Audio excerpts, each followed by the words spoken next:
Programang ito ay rated SPG. Striktong patnubay at gabay ng magulang ang kailangan. Maaaring may masiselang tema, lengguwahe, karahasan, sexual, horror o droga na hindi angkop sa mga bata. Sige, ako na bahala tumingin sa lapay mo. Oh, alis na kami. Magkita-kita tayo dito. Ingat kayo. Mauna na lang ako, ha? Okay, sige.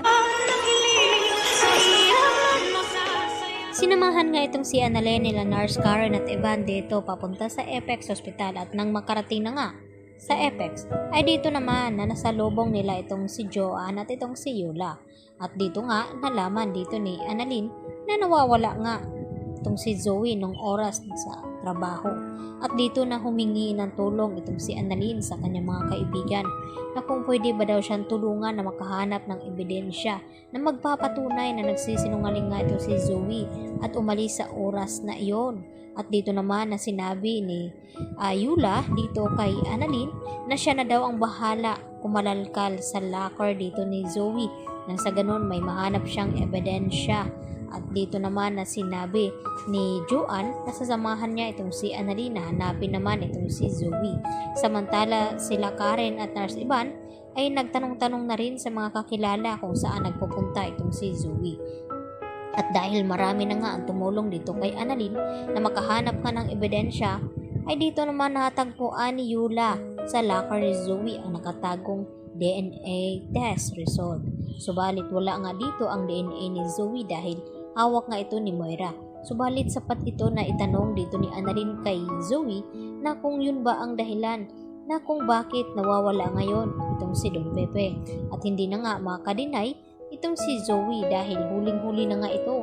Lalo pa marami ang nagpapatunay na umalis talaga itong si Zoe sa oras ng trabaho.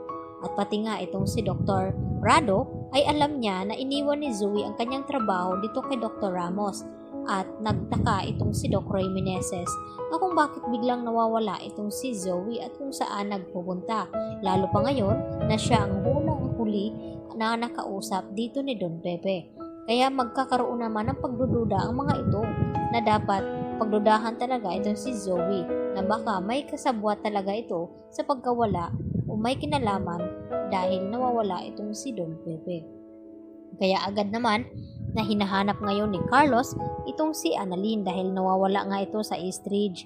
At dito naman at tinawagan itong si Lynette at tinanong kung alam ba daw niya kung nasaan ang kanyang anak. At dito na sinabi ni Lynette kay Carlos na nandun sa Apex itong si Annalyn upang makahanap ng ebidensya na magpapatunay na may kinalaman itong si Zoe sa pagkawala ni Don Pepe. At dito nagalit si Carlos na kung bakit idinidiin ni Annalyn ang kanyang kapatid na may kinalaman sa pagkawala daw ni Don Pepe. At nagtaka itong si Lynette na kung bakit parang galit na galit daw itong si Carlos.